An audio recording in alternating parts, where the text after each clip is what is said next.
Bismillahirrahmanirrahim. Assalamualaikum warahmatullahi wabarakatuh. Saya Siti Hadijah Muldiasari dari Fakultas Ekonomi dan Bisnis Islam IAIN Palangkaraya, Prodi Perbankan Syariah, kelas A angkatan tahun 2019. Untuk memenuhi salah satu tugas mata kuliah fikih muamalah, di sini saya akan membahas tentang ijarah atau sewa menyewa.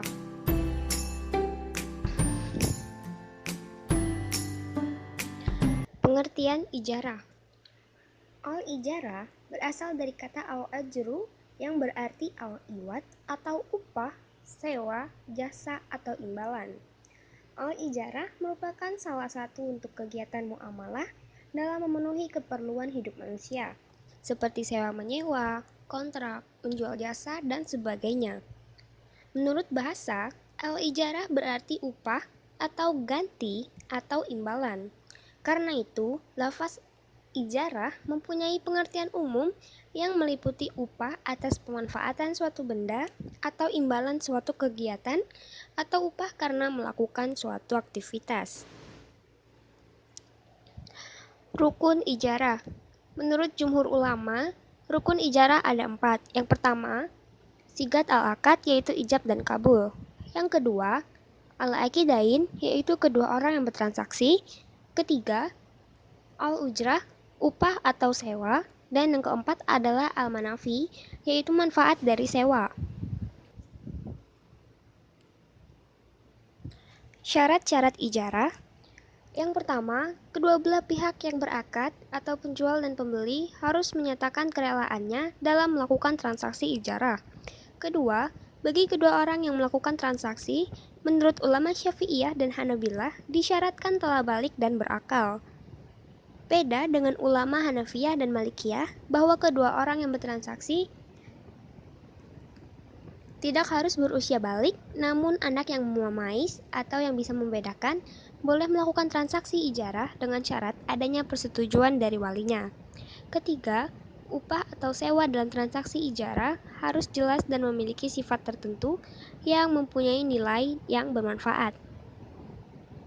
Keempat, manfaat sewa harus diketahui secara sempurna, sehingga di kemudian hari tidak memunculkan perselisihan antara kedua orang yang berakad.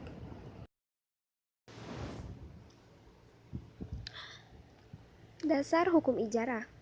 Ulama fikih berpendapat bahwa yang menjadi dasar dibolehkannya al-ijarah yaitu Quran Surah Az-Zukhruf ayat 32. Dan para ulama fikih juga mengemukakan alasan sabda Rasulullah yang artinya, berilah upah atau jasa kepada orang yang kamu pekerjakan sebelum kering keringatnya. Hadis riwayat Abu Ya'la, Ibnu Majah, Tabrani, dan Tirmidzi. Macam-macam ijarah. Dilihat dari segi objeknya, ijarah dibagi menjadi 2 macam. Yang pertama, ijarah yang bersifat manfaat, dan kedua adalah ijarah yang bersifat pekerjaan.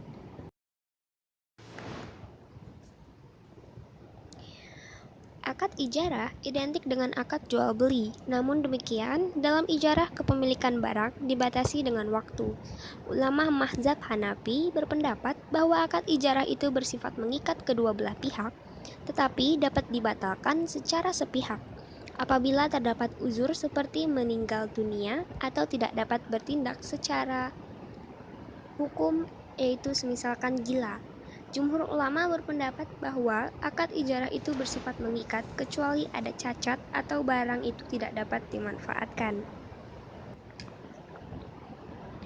Suatu akad ijarah akan berakhir apabila yang pertama, objek hilang atau musnah seperti rumah yang terbakar. Kedua, habis tenggang waktu yang disepakati. Ketiga, kedua poin tersebut di atas telah disepakati oleh ulama. Keempat, menurut mazhab Hanafi akan berakhir apabila salah seorang meninggal dunia karena manfaat tidak diwariskan. Berbeda dengan jumhur ulama, akad tidak berakhir atau batal karena manfaat dapat diwariskan. Yang kelima, menurut mazhab Hanafi, apabila ada uzur seperti rumah disita, maka akad berakhir. Sedangkan jumhur ulama melihat bahwa uzur yang membatalkan ijarah itu apabila objeknya mengandung cacat atau manfaatnya hilang seperti kebakaran dan dilanda banjir.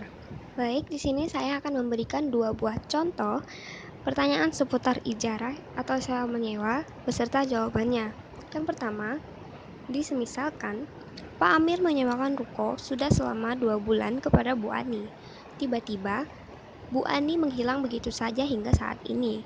Dalam waktu yang sama, datanglah seorang penagih dari suatu perusahaan distributor atau perusahaan lain atas orderan Bu Ani yang nilainya ratusan juta. Secara materi, Pak Amir memang tidak dirugikan, akan tetapi Pak Amir memikirkan adalah status dari ruko tersebut. Sahkah bila ia menyewakan ruko kepada pihak lain?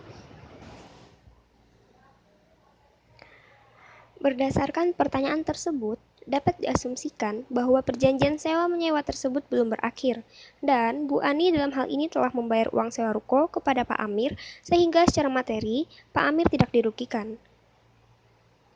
Dalam hal perjanjian sewa-menyewa dibuat secara tertulis. Perjanjian sewa-menyewa berakhir bila jangka waktu yang ditentukan dalam perjanjian sewa telah lampau.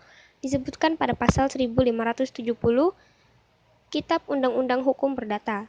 Jika perjanjian sewa-menyewa hanya secara lisan, maka sewa-menyewa tersebut berakhir pada saat salah satu pihak memberitahukan kepada pihak yang lain bahwa ia hendak menghentikan sewanya.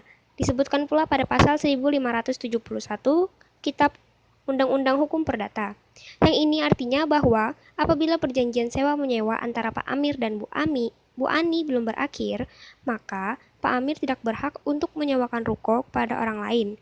Hal ini karena Pak Amir sebagai orang yang menyewakan masih mempunyai kewajiban untuk memberikan hak kepada penyewa untuk menikmati barang yang disewakan itu dengan tentram selama berlangsungnya sewa. Pertanyaan yang kedua, Bu Nai mengontrakkan rumah kepada pengontrak selama 2 tahun. Namun, baru setahun pengontrak pindah tanpa alasan yang jelas. Pengontrak meminta uang sisa kontrakan yang 1 tahun lagi untuk dikembalikan. Haruskah Bu Nai mengembalikannya? Perjanjian ini tercatat dalam perjanjian yang tertulis. Merujuk pada ketentuan pasal 11 PP 44/1994, dapat kita lihat bahwa pihak yang menyewakan baru memiliki kewajiban untuk mengembalikan uang sewa jika terjadi pemutusan hubungan sewa yang diakibatkan oleh dilanggarnya hak dan kewajiban para pihak dan hal tersebut menimbulkan kerugian pada pihak penyewa. Dalam hal ini, alasan penyewa memutuskan sewa tidak jelas, sehingga tidak dapat diketahui apakah pemutusan hubungan sewa-menyewa itu karena dilanggarnya ketentuan hak dan kewajiban antar para pihak, dan apakah ada kerugian pada penyewa. Oleh karena itu, pihak yang menyewakan tidak punya kewajiban untuk mengembalikan uang sewa.